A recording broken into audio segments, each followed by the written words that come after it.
আজকে অনেকেই চাই নবীর প্রেমের দাবি করিয়া জান্নাতে যাইতে, নবীর প্রেম করিয়া না, নবীর প্রেমের দাবি করিয়া। কথাটা আমি কেন বুঝাইতেছি, কেন এরকম বললাম, অনেকেই বুঝেন নাই। আমি কথাটা এইভাবে কেন বললাম অনেকেই কিন্তু বুঝেন নাই। নবীর প্রেম এক জিনিস, নবীর প্রেমের দাবি ভিন্ন জিনিস। নবীর প্রেম এক জিনিস, নবীর প্রেমের খুব ভিন্ন জিনিস। অনেকে মনে করি নবীর প্রেম মানে আমি নবীর কথা শোনার সাথে দাঁড়ায় যাব, বুক চাপড়াবো, বাস নবী নবী নবী চিৎকার করব, এতটুকুই নবীর প্রেম মনে করে। ভক্তি শ্রদ্ধা করব, বাস আমি মুক্তি পেয়ে যাব। এই আকীদা কোথা থেকে আসছে? এই আকীদা ঈসাইদের থেকে। কোথা থেকে? ঈসাই। ঈসাইরা গোটা দুনিয়ার মধ্যে সবচেয়ে বেশি গুনাহ করে। এর কারণটা কি? ওদের একটা বিশ্বাসের কারণে গোটা দুনিয়ার মধ্যে সবচেয়ে বেশি গুনাহ করে ঈসাইরা, খ্রিস্টানরা। সেই বিশ্বাসটা কি?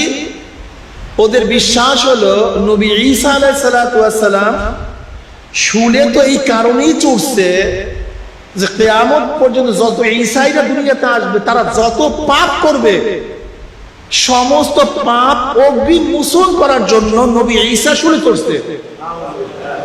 সে তো ইবনুল্লাহ, সে তো আল্লাহর পুত্র, সে শুলে চড়বে কেন? সে তো রূহুল্লাহ, আল্লাহর রূহ। সে কেন শুলে চড়বে? তার নিজের কারণে শুলে চড়ে নাই, ঈসাইদের মাফ করাবার জন্য শুলে চড়ছে। এখন ঈসাইদের কাজটা কি? খ্রিস্টানদের কাজ কি? শুধু নবী ঈসাকে শ্রদ্ধা সম্মান করা, কুরুশকে চুম্বন করা। যদি শ্রদ্ধা সম্মান করতে পারে, কুরুশকে শ্রদ্ধা সম্মানে চুমা করতে পারে, তাহলে যত গুনাহ করবে সমস্ত গুনাহ মাফ হয়ে যাবে। আচ্ছা বলেন তো, এই বিশ্বাস যদি কার মধ্যে থাকে যে আমি যদি ঈসাকে শ্রদ্ধা করি, সম্মান করি, কুরুশকে শ্রদ্ধা সম্মান করি, চুম্বন করি, তাহলে আমার গুনাহ মাফ হয়ে যাবে, তাহলে তার গুনাহ করতে আপত্তি থাকার কথা? বলেন। এর যে সমস্ত ঈসাইরা দেখবেন রবিবার গিয়ে প্রার্থনা করবে আর প্রত্যেকের গলার মধ্যে একটা ক্রুশ চিহ্ন থাকবে, যোগ চিহ্ন, ওইটাকে চুমা দিবে।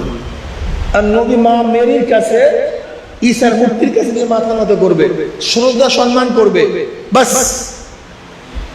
ভক্তি শ্রদ্ধা দেখানো হয়ে গেছে। গুনাহ সব কি? এই একই আকীদার কারণে হিন্দুরাও গুনাহ করে।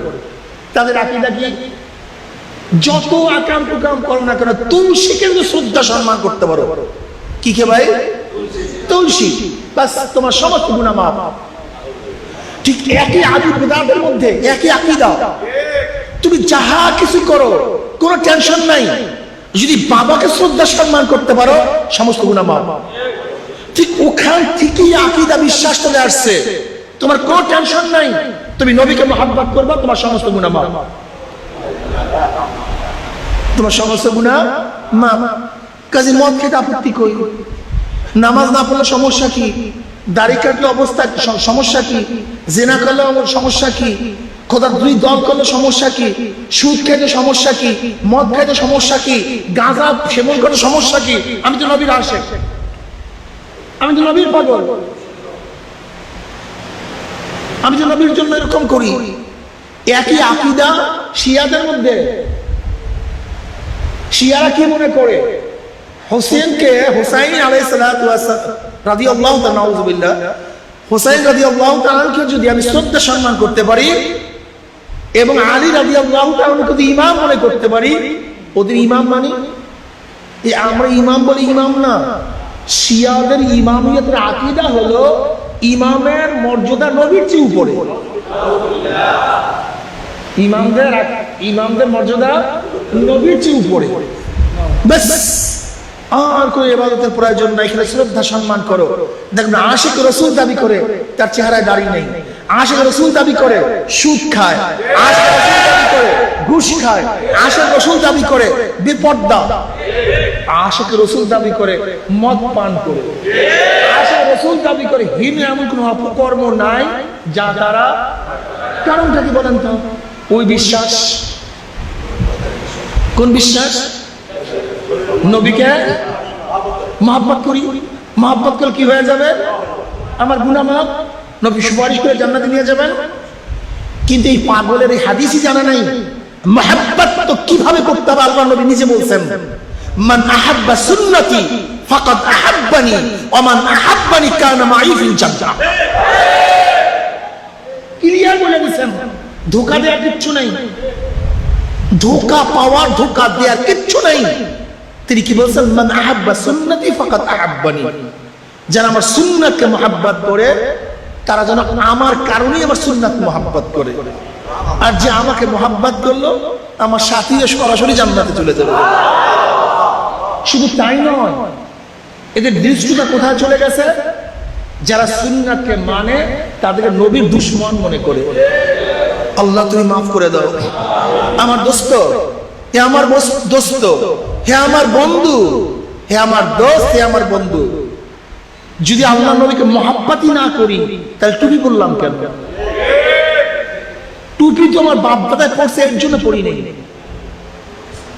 আমার বরিশালের মানুষ টুপি পরে দেখে আমি পড়ি নাই। বাংলাদেশের মানুষ টুপি পরে বিধে আমি টুপি পড়ি নাই।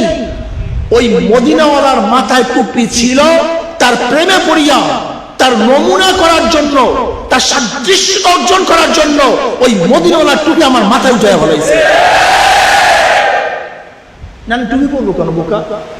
তুমি এতটুকু কেন বোঝো না দোষ? আমি দাড়ি কেন রাখছি? আমার বাপ দাদা 14 গোষ্ঠী দাড়ি রাখছে, এর জন্য দাড়ি রাখি নাই। বরং মদিনাওয়ালার চেহারার মধ্যে দাড়ি ছিল তার প্রেমে পড়িয়া, তার ইশক এবং মুহাব্বতে পড়িয়া, তার প্রেমে পড়িয়া, তার ইশক এবং মুহাব্বতে পড়িয়া আমার নবীর চেহারায় দাড়ি ছিল। ওই প্রেমে পড়িয়া তার দাড়ি আমার চেহারায় উঠে ফেলাইছে। তোমরা প্যান্ট শার্ট পরো কেন? আমরা প্যান্ট শার্ট কিনতে পারি না? প্যান্ট শার্ট কেনার পয়সা কি আমাদের কাছে নাই? তা তোমাদের টিটকারি ফাজলামি সহ্য করিয়াও আমরা কেন লম্বা একটা জুব্বা গাইব? আমার বাপ দাদার জন্য নয়, আমাদের নিজেদের কারণে নয়। ওই মদিনাওয়ালার এই সুন্নতি জামা ছিল, নিসফুসাক জামা ছিল, এই পোশাক ছিল, তার প্রেমে পড়িয়া তার জামা আমার গায়ে উঠে ফেলেছে। আর তুমি আমাকে আল্লাহ নবীর দুশমন মনে করতেছো কেন? দুশমন মনে করতেছো? আল্লাহ নবী গায়েব জানে, এটা বিশ্বাস করি না কেন? আল্লাহ নবী হাজের নাজের, এটা বিশ্বাস করি না কেন? আল্লাহ নবী নূরের, এটা বিশ্বাস করি না কেন? এগুলি যদি বিশ্বাস করতাম তা আল্লাহ নবীকে ছোট বানানো হইতো। এর জন্য বিশ্বাস করি না বোকা। যদি আল্লাহ নবী গায়েব জানে এই কথা বিশ্বাস করি, তাহলে আল্লাহ নবী কি করা হবে? ধোঁকাবাজ বলা হবে। কি বলা হবে? কেন? কারণটা কি? গায়েব জানলে তার কাছে কোনো জিনিস অস্পষ্ট নাই, কোনো জিনিস গোপন নাই। গোপন থাকলে গায়েব নাই। কথা বলেন না কেন? গোপন থাকলে গায়েব থাকলে এই ব্যাপারে আপনার সবাই একমত না দ্বিমত? এবার আল্লাহ নবী কি জানে ধরে নেন, কিছুক্ষণের জন্য ধরে নেন আল্লাহ নবী কি জানে ওদের ভাষায়, তার মানে তার কাছে কোনো জিনিস গোপন নাই। এ ব্যাপারে সবাই একমত কি দ্বিমত? ভাই গায়েব জানলে কি নাই? গায়েব জানলে গোপন থাকলে এ ব্যাপারে সবাই একমত না দ্বিমত? আচ্ছা বলেন তো, একটি আয়েশা ঘটনা, হযরত আম্মা জান আয়েশা সিদ্দিকা রাদিয়াল্লাহু তাআলা আনহাকে অপবাদ দেওয়া হয়েছিল। কি দেওয়া হয়েছিল? ঘটনা আপনারা জানেন, আমি দীর্ঘ আলোচনা করবো না, ইঙ্গিত দিতে চাই। এমনকি আম্মা জান আয়েশা সিদ্দিকা রাদিয়াল্লাহু আনহা বাপের বাড়িতে চলে গেছেন, আল্লাহর নবীর ঘরেও ছিলেন না, চলে গেছেন। এমনকি আল্লাহর নবী আলাইহিস সালাতু ওয়াস সালামকে আম্মা জান আয়েশা সিদ্দিকা রাদিয়াল্লাহু তাআলা যখন সালাম দিবেন চেহারা ঘুরে ফেলাইছেন, আবার যেই দিকে চেহারা ঘুরেছেন সেদিকে গিয়ে সালাম দিবেন, আল্লাহর নবী চেহারা ঘুরে ফেলাইছেন। এতদূর অভিমান করছেন। আল্লাহ নবী আলাইহিস সালাতু ওয়াস সালামকে আম্মা জান আয়েশা সিদ্দিকা রাদিয়াল্লাহু বললেন, আমাকে এই রাজউদ্দিনের বাড়িতে চলে যাব, বাপের বাড়িতে চলে যাব। তিনি চুপ রইলেন। আম্মা জান আয়েশা বুঝলেন চুপ মানে নিসফ রিজা, তিনি চলে গেছেন। সমস্ত সাহাবীদেরকে ডাকছেন, নবী আলাইহিস সালাতু ওয়াস সালাম বেচैन হয়ে গেছেন, চিন্তার ছাপ পড়ে গেছে। সমস্ত সাহাবাদেরকে ডাকছেন মশওয়ারার জন্য, কি করবেন, কি ফয়সালা করবেন, কি ফয়সালা করবেন, কি করবেন। সমস্ত সাহাবাদেরকে ডাকছেন, একে একে জিজ্ঞাসা করতেছে। আলী রাদিয়াল্লাহু তাআলা প্রশ্ন করলেন, তার কাছে যখন প্রশ্ন করা হয়েছে, আলী এই ব্যাপারে কি ফয়সালা করব, আলী রাদিয়াল্লাহু কি বললেন, ইয়া নবী আল্লাহ, নবীদের স্ত্রীর কোনো অভাব নাই, আপনার চিন্তিত কেন, আপনি আয়েশাকে তালাক দিয়ে নেন, আল্লাহ পাক রব্বুল আলামিন এর চেয়ে সুন্দর নারীর ব্যবস্থা আপনাকে করে দিবেন। ওমর ইবনে খাত্তাব রাদিয়াল্লাহু আনহু প্রস্তাবের পরে উঠলেন, বললেন, ইয়া নবী আল্লাহ, এটা আখেরি ফয়সালা, এরপরে তার ফয়সালা নাই, কিন্তু আমি আপনার কাছে প্রশ্ন করতে চাই, আয়েশার সাথে আপনার বিবাহ বন্ধনে আবদ্ধ কি করেছে, এই কাজটা কি করেছে, রায়বার কে ছিল, উকিল কে ছিল? আম্মাজান আয়েশার সাথে আপনার বিবাহ বন্ধনের রায়বার কে ছিল, উকিল কে ছিল, এই বিবাহ বন্ধনের ব্যবস্থা কি করছে? নবী আলাইহিস সালাতু ওয়াস সালাম আসমান দিয়ে হাত তুলছেন। বুখারীর মধ্যে রওয়ায়াত আছে, নবী আলাইহিস সালাতু ওয়াস সালাম একদিন স্বপ্নের মধ্যে এক আগন্তুক স্বপ্ন দেখলেন, একটা রেশমি রুমাল ভাঁজ করা। নবী আলাইহিস সালাতু ওয়াস সালামকে আগন্তুক বললেন, আপনি রুমাল খুলেন। নবী আলাইহিস সালাতু ওয়াস সালাম রুমাল খুললেন, দেখেন তার মধ্যে আয়েশার চেহারা দেখা যায়। রুমাল বলছেন, আগন্তুক চলে গেছেন, ফেরেশতা চলে গেছে। পরের দিন আবারও আসছে, আয়েশা বলতেছেন রুমাল খুলেন, রুমাল খুলছে, দেখ আয়েশার চেহারা দেখা যায়। তৃতীয় দিন আসছেন, আয়েশা দেখেন, খোলেন, খুলছে, আয়েশাকে দেখা যায়। এবার ফেরেশতা বলছে তা আপনার স্ত্রী। তখন নবী আলাইহিস সালাম কি বলে, ইন কানা মিনাল্লাহি ইউজিহি, যদি আল্লাহর তরফ থেকে ফয়সালা হয় তা আল্লাহ ব্যবস্থা করে দিবেন। তাহলে নবী আলাইহিস সালাতু ওয়াস সালামের সাথে আম্মাজান আয়েশার বিবাহের রায়বারি করছে খোদ আল্লাহ নিজে। এই ব্যবস্থা সেখান থেকে আসছে, অন্য কেউ না, অন্য কেউ না। ওমর ইবনে খাত্তাব রাদিয়াল্লাহু বললেন, যে বিবাহের ব্যবস্থা করছে তার কাছে প্রশ্ন করেন, কোন স্বামীর জন্য কোন ধরনের মেয়ে আপনি ব্যবস্থা করছেন, কোন ব্যক্তির জন্য কোন ধরনের মেয়ে ব্যবস্থা করছেন, তার অপেক্ষায় থাকেন। আপনি এত চিন্তিত কেন? আপনি সরদার দো আলম সাইয়্যিদুল আম্বিয়া, আপনার জন্য আল্লাহ পাক রব্বুল আলামিন অপবিত্র মহিলাকে ব্যবস্থা করছেন, হ্যাঁ? আপনি তার অপেক্ষা থাকেন, আপনি চিন্তিত কেন? নবী আলাইহিস সালাতু ওয়াস সালাম ওমর ইবনে খাত্তাব রাদিয়াল্লাহু আনহু এই প্রস্তাব শোনার সাথে সাথে কি বললেন, জাযাকাল্লাহু ইবনে ওমর ইবনে খাত্তাব, জাযাকাল্লাহু ইবনে খাত্তাব, তুমি আমার সমস্ত পেশারি দূর করিয়া দিছো। আসলেও তো, আসলেও তো আমি এত চিন্তিত কেন? ঘটনা কয়দিন ঘটে গেছে? 40 দিন। কতদিন? এই অস্থির অবস্থা, মুনাফিকরা ছড়াইতেছে গোটা মদিনার মধ্যে, শুধু দুর্নাম আর দুর্নাম, দুর্নাম আর দুর্নাম। আমার নবী আলাইহিস সালাতু ওয়াস সালাম পর্যন্ত মুখের লজ্জায় বের হইতে পারেন না, এই অবস্থা চলে গেছে। আবু বকর রাদিয়াল্লাহু কাঁদতে কাঁদতে কফির হয়ে গেছেন। আম্মা জান আয়েশা সিদ্দিকা রাদিয়াল্লাহু আনহা মা তো কাঁদতে কাঁদতে বেহুশের মতো হয়ে গেছেন। আম্মা জান আয়েশা সিদ্দিকা রাদিয়াল্লাহু তাআলা তিনি তো সেখানে গেছেন, ঘরের মধ্যে গিয়া বলতেছেন, আম্মা যায় নামাজ দাও, আমি যাব। ঘরের কোনার দিকে যাইতেছেন, তার আম্মা মনে করতেছেন না আয়েশা আবার গলার মধ্যে রশি দিয়া দেয় না মৃত্যুবরণ করে, কি অবস্থা হয়, কোথায় যাও আয়েশা? বলে ভয় পাওয়ার কিছু নাই, হাইকোর্ট বাজার হয়ে গেছে, আমি সুপ্রিম কোর্টের কাছে আপিল করার জন্য রওনা করছি। হাইকোর্ট বাজার, এবার কেস দায়ের হবে সুপ্রিম কোর্টে। আম্মা জান আয়েশা সিদ্দিকা রাদিয়াল্লাহু আনহা কাঁদতে কাঁদতে কাঁদতে কাঁদতে আল্লাহর রহমতের দরজা খুলিয়া হলো।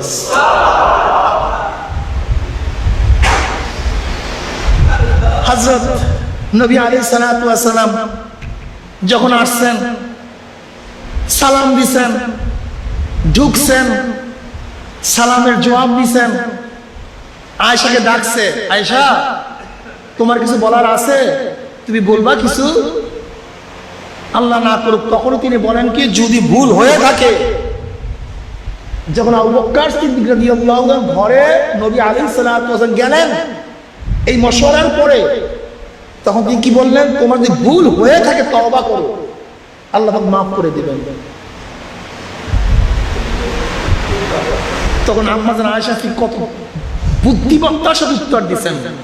তিনি কি বললেন, যদি এখন আমি ভুল স্বীকার করি তাহলে আপনার মনের মধ্যে এমন ভাবে এটা গাছছে আপনি কোনদিন মনে থেকে উঠাতে পারবেন না, আর যদি আমি স্বীকার না করি তাহলে আপনি বিশ্বাস করবেন না। কাজে ফয়সালা আল্লাহর থেকে হবে, অন্য কাউ থেকে ফয়সালা হবে না। ভুল স্বীকার করলেও মিথ্যা হয়, আর ভুল না স্বীকার করলেও সন্দেহ যাবে না, সন্দেহ থেকেই যায়। এর মধ্যে আয়েশা সিদ্দিকা রাদিয়াল্লাহু আনহা নিজে রওয়ায়াত করেন, নিজে বলেন এই কথোপকথন চলতেছে, হঠাৎ আমি নবীর চেহারার দিকে তাকালাম, দেখি তার মধ্যে রাবেতা কায়েম হয়ে গেছে। অর্থাৎ ওহী আসার আগে যেই ভাব সৃষ্টি হয় তার চেহারার মধ্যে সেই ভাব সৃষ্টি হয়ে গেছে। চাদর দিয়ে তার চেহারাকে ঢাকিয়া ফেলা যাবে। আমার কলিজা থার থার থার থার করে কাঁপতেছে, না জানি কি ফয়সালা আল্লাহর তরফ থেকে আসে, না জানি কোন ফয়সালা, আল্লাহ জানি কি ফয়সালা হয়, কি জানি ফয়সালা হয় জানি না, থার থার করে কাঁপতেছে শরীর। কিছুক্ষণ পরে যখন তার চেহারার থেকে চাদর উঠে ফেলাইলেন, মনে হয় যেন তার চেহারার মধ্যে হঠাৎ করে পূর্ণিমার চন্দ্রের থেকে যখন মেঘ মারা চলে যায়, যেরকম পূর্ণিমার চন্দ্র খুব প্রস্ফুটিত দেখা যায়, নবী আলাইহিস সালাতু ওয়াস সালামের চেহারার মধ্যে যে চিন্তা ছাপ ছিল সেই চিন্তা দূর হয়ে তার চেহারা মনে হয় যেন সূর্যের মতো এবং চন্দ্রের মতো আলোকিত হয়ে গেছে। আমি বুঝছি তার থেকে সমস্ত পেরেশানি দূর হয়ে গেছে। আমি কি বুঝছি, পেরেশানি দূর হয়ে গেছে। আমি ভাবছি নিশ্চয়ই আল্লাহ পাক রব্বুল আলামিন আমার বারাত ঘোষণা করবেন, আমার পবিত্রতা ঘোষণা করবেন, কিন্তু আমার পক্ষে সাফাই করিয়া এতগুলো আয়াত নাযিল করবে এটা আমি বুঝিনি। আমি ওর বন্ধুদেরকে বলবো, দোস্ত গায়েব জানে কি জানে না মাসালা পরের কথা, কিন্তু আল্লাহর নবী আলাইহিস সালাতু ওয়াস সালামকে যদি গায়েব জানো বলো, তাহলে এতদিন আল্লাহর নবী যা করছে মানুষ কি বলবে, যে তিনি ধোঁকাবাজ। তিনি তো আগেই জানতো। এই মাশওয়ারা, আয়েশাকে ঘরে পাঠাইয়া দেওয়া, এই চিন্তা ফিকির করে, সব ফাইজলামি না? কথা বলেন। এর জন্য বিশ্বাস করতে পারি না, এর জন্য আল্লাহ নবী গায়েব জানে বিশ্বাস করতে, আর তুমি ধোঁকাবাজ হয়ে যায়, ধোঁকাবাজ হয়ে যায়। আর আল্লাহ নবীকে ধোঁকাবাজ বানায় তুমি আশিকি নবী হইলা, বোকা। তোমার মাথার মধ্যে ঘিলু আছে মতো? শোনো, তুমি তো তোমার মতো জাহেলদের মধ্যে আলোচনা করো। ধরে নাও মুসলমান না, একজন ইহুদি পণ্ডিত, ধরে নাও একজন খ্রিস্টান পণ্ডিত, ধরে একজন নাস্তিক জ্ঞানী, সে সব কিছু জানে, সে কোরআন হাদিস সম্পর্কে তোমাকে প্রশ্ন করলো, তোমার নবী গায়েব জানে কি জানে না? তুমি বললা আমার নবী কি, তুই বললা আমার নবী গায়েব জানে, তখন সেই ঘটনা তুলে ধরবে যে তোর নবী যে ফালতু, এর প্রমাণ হলে এই। তুই বলছো তোর নবী গায়েব জানে, অথচ 40 দিন পর্যন্ত সমস্ত মানুষের সাথে ধোঁকাবাজি করছে। তখন কি জবাব দেবে তুমি বলো? মুসলমান বাদ দাও, মুসলমান বাদ দাও, একজন খ্রিস্টান পণ্ডিত, একজন ইহুদি পণ্ডিত, একজন নাস্তিক যে সব কিছু জানে, সে যদি তোমাকে বলে তোর নবী যদি গায়েবই জানে তাই ধোঁকাবাজি করলো কেন, আর যে ধোঁকাবাজ সে কি নবী হতে পারে? তাহলে কি জবাব দিব বলো? কি তোমার মাথার মধ্যে জ্ঞান আচ্ছা বলে তো হুদায়বিয়া সন্ধি সবাই জানেন কি জানেন না? আচ্ছা হুদায়বিয়া সন্ধি কেন হয়েছিল? ওসমান রাদিয়াল্লাহু তাআলা আনহুকে কতল করা হয়েছে নাকি ভাই? তিনি দূত হিসাবে মক্কায় গেছেন, তখন সমস্ত সাহাবাদের কাছে খবর কি আসছে, ওসমানকে কতল করা হয়েছে, শহীদ করা হয়েছে। সমস্ত সাহাবারা নবী আলাইহিস সালাতু ওয়াস সালামের হাতের উপর হাত রেখে কি করলেন? কেন বয়ান করছেন? ওসমান হত্যা প্রতিশোধ নেওয়ার জন্য। কি বলেন তো ভাই, কিসের জন্য? কি আপনারা জানেন কি জানেন না? সে বয়াতটা কিসের জন্য ছিল? যে আমরা হাতে হাত রাখলাম যতক্ষণ পর্যন্ত ওসমান হত্যার বিচার না করব ততক্ষণ পর্যন্ত আমরা এখান থেকে যাবো না। আচ্ছা আমাকে বলো, আল্লাহ নবী গায়েব জানেন, তিনি যদি দেখছেন ওসমান খতম হয় নাই, এখন তিনি যে বয়াত করাইলেন, আল্লাহ যে আয়াত নাযিল করছে, এগুলো কি হয়? মিথ্যা হয়ে যায়, সব মিথ্যা হয়ে যায়। তোমার মাথার মধ্যে একটু গিরু নাই? গায়েব মানে যেটা গোপন, আর যেটা গোপন সেটা গায়েব না। তা যদি হুদায়বিয়া সন্ধিতে আল্লাহ নবী সবাইকে, মানে ওই বিষয়ের ওই বয়াতের দোয়ানের মধ্যে আল্লাহ নবী আলাইহিস সালাম সবাইকে যদি বয়াত করাইলেন ওসমান হত্যার বিচারের জন্য, অথচ ওসমান হত্যা হয় নাই, আল্লাহ নবী জানে এই কাজগুলি যে করছে, তা একজন পণ্ডিত, ইহুদি পণ্ডিত কি বলবে? খ্রিস্টান পণ্ডিত কি বলবে আমাকে বলেন তো? হ্যাঁ, ওরে বোকা, জাহেলদের সামনে মাথা ঝুলাইয়া বড় বড় কথা বলিয়া এসকে নবী প্রমাণ করা যায়, কিন্তু কোন জ্ঞানীর সামনে তুই এই কথা বললে আমার নবীকে ধোঁকাবাজ বানানো হয়। এতটুকু তুমি বোঝো না? আল্লাহ নবী হাজার হাজার মানি ভাই কথা বলেন, নাজার মানে দেখা, নাজার মানে দেখা, হাজার মানে উপস্থিত, নাজার মানে কি? নাজরুম থেকে নাজার, তার মানে সে উপস্থিত সবকিছু দেখেন। হাজার নাজার অর্থ মূল দ্বারাই কি? তিনি উপস্থিত সবকিছু কি? আচ্ছা আমি তোমাদেরকে একটা প্রশ্ন করি, একটু প্রশ্ন করি, হাজার মানে এর উল্টাটা কি হয়? হাজার মানে উল্টা কি? সবাই বলেন না কেন? হাজার মানে উল্টা, ব্যাস শেষ। এখন তোমাদেরকে প্রশ্ন করতে চাই, নবী আলাইহিস সালাম জন্মগ্রহণ করছেন কবে? 570 ঈসাই সালে। ধন্যবাদ, পারছেন। কোথায় আসছেন তিনি? দুনিয়াতে। দুনিয়াতে কি হাজির হয়েছেন, উপস্থিত হয়েছেন। এর আগে কই ছিলেন? অনুপস্থিত।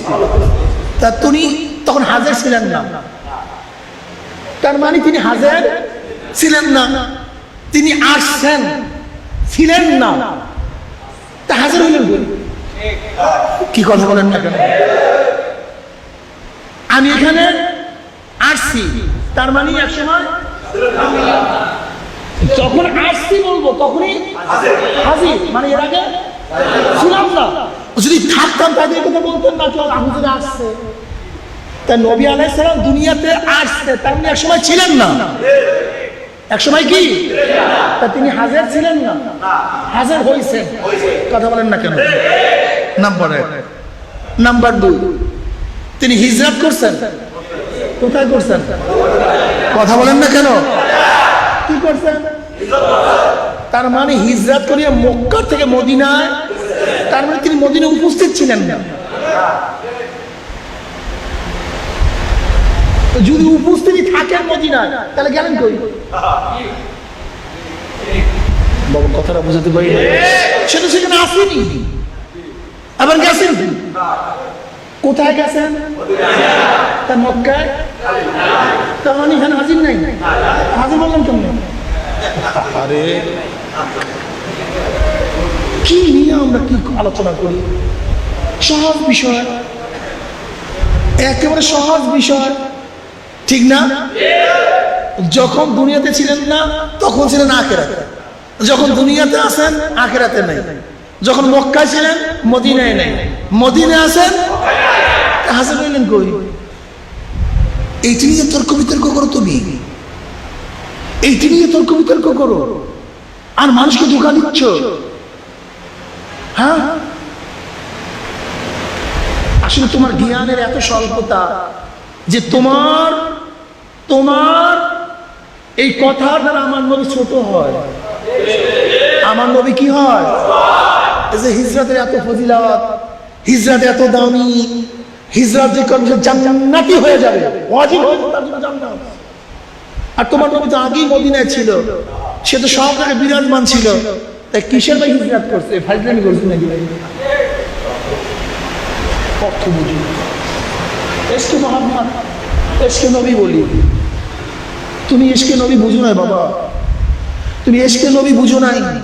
তুমি ইশকে নবী যদি বুঝতা তাহলে তুমি নবীর পাগল হয়ে যাইতা।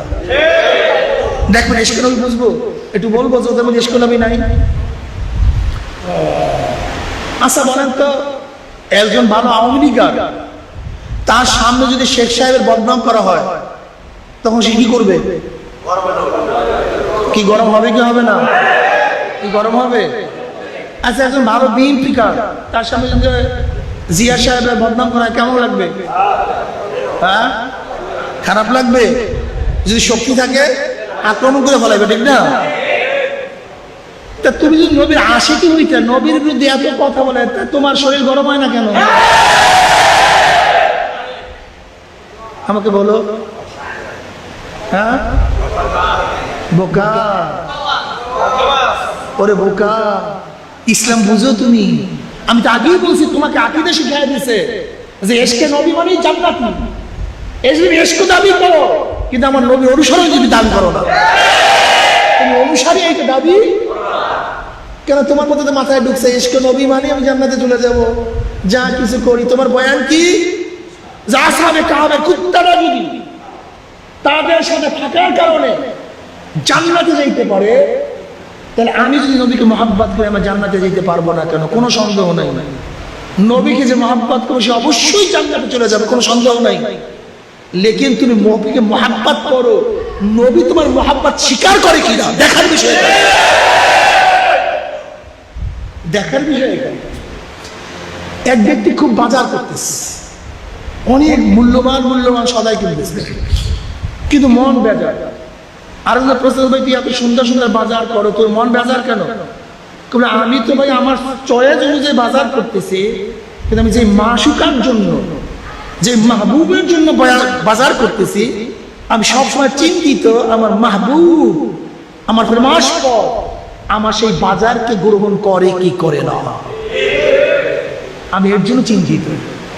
ঠিক আশিক সময় চিন্তিত আমি যে ইবাদত করি, যে বন্দী করি, যার জন্য করি, সেই মাওলা আমার ইবাদত কবুল করে কি করে না। তুমি ইশকে নবী দাবি করো, তোমার ইশক এবং মুহাব্বত আমার নবী কবুল করে কি করে না, এই চিন্তা একদিনও করছো? একদিনও করো, একদিনও তুমি চিন্তা করো। আশিক হও, আশিক হও। ইশকে নবী যখন তোমার মধ্যে চলে আসবে তখন তো অবস্থা কি হবে?